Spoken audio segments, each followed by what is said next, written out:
Korea, a region under global conflict for half a century, creates its own catastrophe of epic proportion. Split along northern and southern lines, the aims and ambitions to reunite the Korean peninsula from both sides brought destruction, death, and sorrow. Over 15 other nations have been brought in to help end the conflict, most notably the Communist Union of Soviet Socialist Republics and the capitalistic United States of America, and for 3 years has done nothing but assert political differences between the totalitarian and free world. I'm Lois Friedman. I'm David James.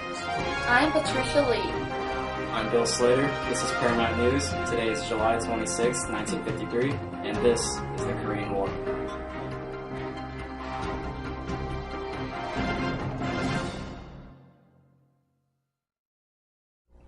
Good evening, and welcome to Paramount News. Let's get right to the stories.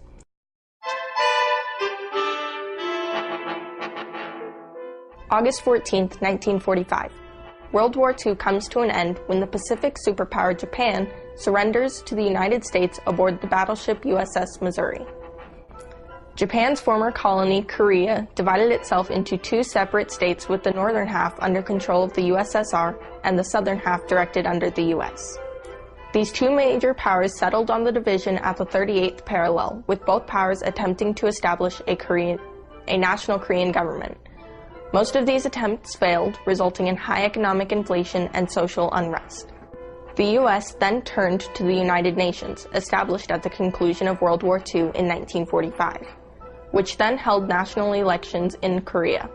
The election results resembled the sectional differences of the Civil War, with the South electing Syngman Rhee as President of the Republic of Korea in the South, and Kim Il-sung leading the Democratic People's Republic of Korea in the North. Each leader had his own intentions of reuniting the two divided countries into one under his own government. The U.S. had already withdrawn its troops from South Korea by mid-1949, leaving the South Koreans solely under the leadership of Rhee. With Kim Il-sung's goal of joining the two countries together as one through war, Stalin, who was in alliance with North Korea, disagreed with his plan. But after thinking that the U.S. would not interfere with Korea after their withdrawal, Stalin gave his approval of Kim's desire for attack and war. On June 25, 1950, North Korean forces crossed the 38th parallel, commencing the Korean War. Here's Patricia. Thanks, Lois. Approximately 135,000 men of North Korean People's Army crossed into South Korea. After news of the surprise invasion came to the Americas, President Truman, saying it was a UN police action, sent forces into South Korea to aid the regime against the North without congressional support. The South also gained support from other UN nations. U.S. resistance in South Korea at the time was all but crushed under the North Korean blitzkrieg that led to a giant retreat all the way up to the Pusan perimeter in southeastern Korea, seen here. The only hope for the South Korean forces was MacArthur's daring raid at Incheon. We'll be right back after a word from these commercials.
location at Incheon, South Korea is reporter David James.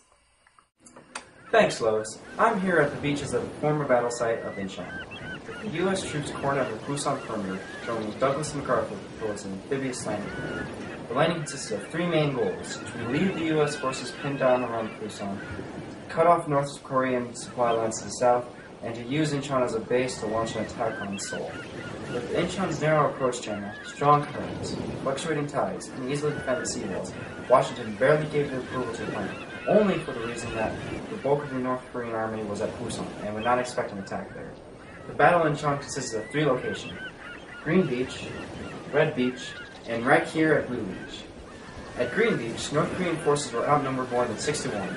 Over 200 North Korean soldiers were killed and 136 captured. With no anticipation of an invasion by North Korean forces in Incheon, UN forces were able to quickly subdue the enemy at all three beaches. UN forces suffered casualties with as much as 566 dead and 2,713 wounded. North Korean forces were estimated at 35,000 killed and captured. A quick victory at Incheon opened the way up for the reclamation of Seoul. This has been David James reporting on location at Incheon. Now back to Patricia in the studio. Thanks, David. I have here with me General Douglas MacArthur, who has just recently come back to the U.S. after being withdrawn by President Truman. Welcome, General. It's great to be here. So first of all, why were you taken out of Korea? Well, I disagree with President Truman's war strategy in Korea because he wasn't doing anything for the benefit of our troops, and I felt that if he kept up his policy, we wouldn't get anywhere in the war. I feel that by removing me, he let down the people of South Korea and the people of his nation. How do you feel about being removed? I have a very big grievance with former President Truman. The only reason we were pushed back was because of the surprise attack made by the Chinese. However, the U.S. did regain all the lost ground up to the 30th parallel. Honestly, I despise the President for relieving me of my duties. I feel like I had a duty to the people of South Korea, and by leaving, I let them down. On the other hand, I do like all the attention I've been receiving for being a war hero. You've served in both World War I and World War II.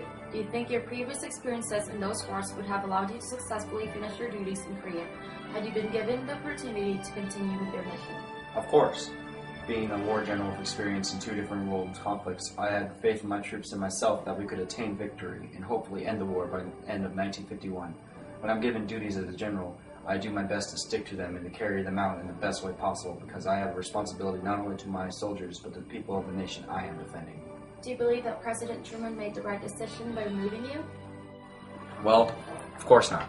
As I came back to the U.S., I was greeted with a lot of support and welcomes from the people, saying that President Truman should be impeached and that I should have stayed in Korea. My dismissal apparently shocked more people than I realized. Well, I don't want to put this feud between me and the President into deeper trouble because I know he has more authority than I do. I don't hate him, although I do respect him. Well, thank you very much for joining us today. My fellow American, you are very much welcome. We'll be right back.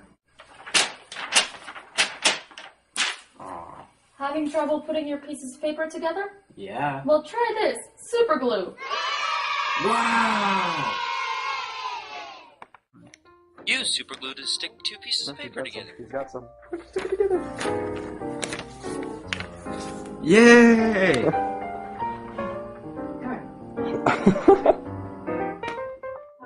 Or two pillows together. It sticks. Use it as a practical joke by sticking your friends to the wall.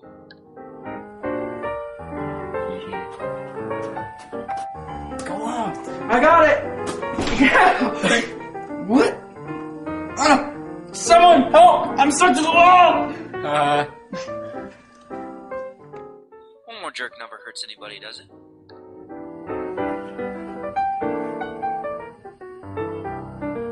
This will be good. Yeah, time for a masculine workout today. I can't get it off the floor! Super glue. Hey, what's up, man? We've been pranked. Okay, how do we get out of this? Warning, do not actually use glue to stick two pillows together. Stick your friends to the wall with a friendly game of football. Glue wedge to the floor, although very funny. Or cause your hands to get stuck together while in the process of a high five, as this may cause damage to skin, invisible rashes, and a grudge between you and your friends, which may cause them to never speak to you again. We are not held responsible for your stupidity. Order now! Welcome back. A five-star general, Republican Dwight D. Eisenhower from Kansas, was nominated for the presidency in June of 1952, after President Truman announced he would not be running for re-election. Originally, Eisenhower was asked to run on the Democratic ticket, but he declined the offer and ran as a Republican, with Richard Nixon as his vice president. In an interview, Eisenhower stated he didn't see as a Democrat and didn't want to be second to Truman.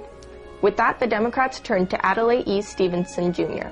Stevenson had no solutions to the Korean War, a very displeasing factor to the voting population, along with the Republicans accusing Democrats of supporting K1C2. As for Eisenhower, he promised, quote, an early and honorable peace. This earned him great popularity. When Election Day finally came, Eisenhower had a sweeping victory with 442 electoral votes and 55% of the popular vote. Stevenson had merely 89 electoral votes and 44% of the popular vote, which was restricted to the South. Although Eisenhower promised peace, there's still much fighting going on, as Bill Slater reports from Korea. Bill? Well, it's been 3 years since this war has started. I'm standing here at the site of the Battle of Porkchop Hill, which occurred about 3 months earlier. As you can see, there is still a very intense battle going on here. I believe we are in the midst of a second battle. As you can recall, this battle started with a surprise attack in March from the Chinese and captured an outpost near the hill called Old Baldy. This action compelled the UN forces to consider abandoning Porkchop, but they decided not to. On April 16th, planning an ambush, soldiers of the 31st Infantry attacked some of the advancing Chinese. This action caused some soldiers of the infantry to retreat back into the trenches, but some remained on the hill. The battle consisted of UN and Chinese forces battling to take full and complete control of the hill. Both sides used a strategy of a heavy artillery barrage to cause the opposing forces to retreat back into bunkers while the attacking soldiers would advance, protected by the barrage. All of the fighting occurred on foot with no support of any military vehicles on both sides. Other weapons engaged in the battle included hand grenades, occasional flamethrowers, and other explosives. But the main use of attack and defense was hand-to-hand combat when raiding the bunkers for any survivors.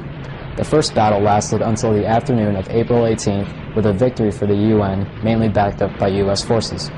The Chinese retreated just after 2 days of battle. Over 77,000 rounds had been fired by both sides, and US casualties reported 104 dead and 373 wounded. If you look behind me, there is still very harsh and intense fighting going on here, even though this battle ended 3 months ago. I'm getting confirmed reports that we are indeed fighting a second battle for Porkchop Hill. It looks as if there are even more soldiers fighting on both sides than in the first battle. I'm also getting word that the second battle has started in much the same way than the first battle has, with a surprise night attack by Chinese forces. Hopefully, the second battle will not take place very long, and that this bloody war will soon end. Reporting from the second battle of Porkchop Hill, I'm Bill Slater, and that's the way the cookie crumbles. Thank you for tuning in to Paramount News to watch our special report on the Korean War. With all the destruction and inhumane violence of this war, we hope it is never forgotten. Good night and stay classy.